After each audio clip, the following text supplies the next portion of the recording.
This video is for you if you have a bump at the bottom of your neck and you're self-conscious about it.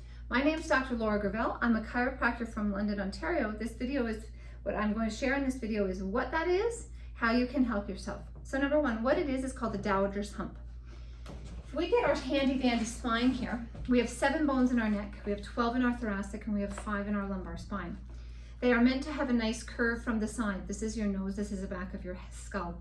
As soon as these bones, these small guys, lean forward, they are now holding a weight, which is your head. It weighs something, usually upwards of 10 pounds.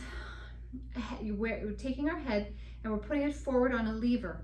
Levers are great if we're a wrench, but not if we're a spine. So we do not want that leverage pulling us forward. So weighted, I say a pumpkin on a fishing rod, is going to pull us more forward. So that head goes forward. Now, the interesting thing is these bones have to move to stimulate the brain. It's like candy for the brain. Stimulations for the brain to say, I'm awake, I'm alive, I can adapt to my world. What does adaptation mean? Adaptation means stand up straight with ease. Not, this is very inefficient, very collapsing, very weakened posture. Many people say it takes more effort, Dr. Laura, to stand up straight than it does. Yes, because the spine's not moving and we're collapsing forward. So that's what it is. It's called the Dowagers Hump. It is in men and it is in women. Usually it's more in women. Many women will then wear a scarves or very self-conscious of it or pull their collar up or hide it. They say that my mom has it, my grandma has it. Men get it too. It can be very sore and very tender because there's inflammation in there. Inflammation can be very sore. It can go from not sore to flux in between, but it's very prominent because it's the lower of the cervical and the upper of the thoracic that are inflamed, that are hot, that are not moving because their job now is to hold the pumpkin on the fishing rod upright, not like this. So this is very, very inefficient and we're weakened.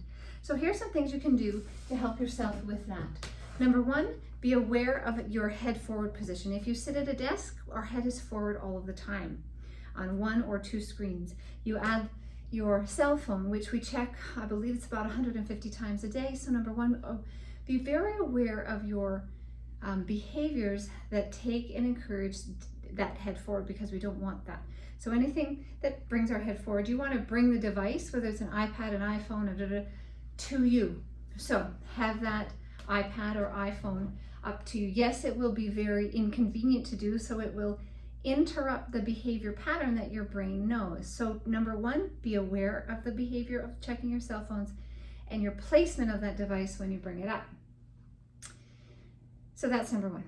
Number two, stand against a wall. So what you're going to do is you're going to stand against the wall, heels, everything on the back side's touching. So the heels, shoulders, head. What you're actually going to do is you're going to pull your chin back, not up. So we're not going like this. We're actually going backwards. So the jaw jut would be forward. It's the opposite of that. So we call it a retraction into the wall. So you're going to push 5 seconds and relax. Now push 5 seconds.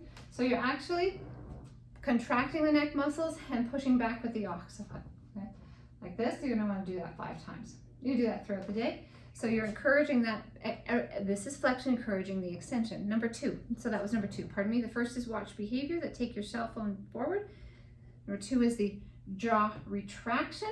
Number 3, and I've gone through this in another video on the importance of the extensors. So we have our spine, our flexors pull us forward. They get very dominant and they're so dominant that the other part of the sandwich doesn't work. It's on holiday and it's not coming back. These are called extensors and these are called flexors. When the head is forward, the brain cannot tell these guys to dampen and dial down, which is what we need because we don't have to run all the time and go forward. So we have to get these guys back in the game. They're called the extensors. They go right to the brain to fire the brain to say, where am I in space and how do I adapt? So we want to get them back on the job, not strong like Arnold Schwarzenegger, just simply the fibers of those muscles engaged. So you're going to stand against the wall again. And what you're going to do, you have your shoulder blades like this, touching. What you're going to do is you're going to retract, squeeze together those shoulder blades for 5 seconds. and relax. And when you relax, we don't let that head and shoulders cave forward. We relax actually in the position that they are touching, and you're squeezing those shoulder blades. So you're retracting the shoulder blades, not up, but back together. So squeeze the shoulder blades and relax and squeeze. So what that is approaching the problem in a roundabout way. It's approaching the extensors to come back from their holiday, which right now they're probably atrophied and not working very well, and dampen the flexors. And how we approach it in as a chiropractor, which in the chiropractic office, which I am, is motion of the spine. So we look for segments that aren't moving properly. Motion of the spine keeps the brain alive and awake, and I can adapt to my world. So absolutely, in our office, we look at forward head carriage. We look at how forward that head is, how rolled the shoulders is, how caved our posture is, and we give you some treatment options to make that change, to help that brain say, I can adapt to my world, I can dampen. So every chiropractic adjustment dampens the flexors, brings those extensors on.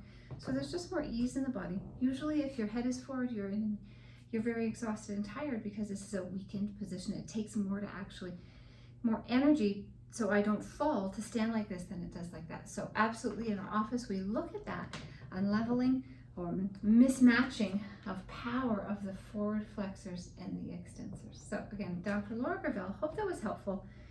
I'm always here to help. If you have questions, comments, you'd like to email me, my information is right there.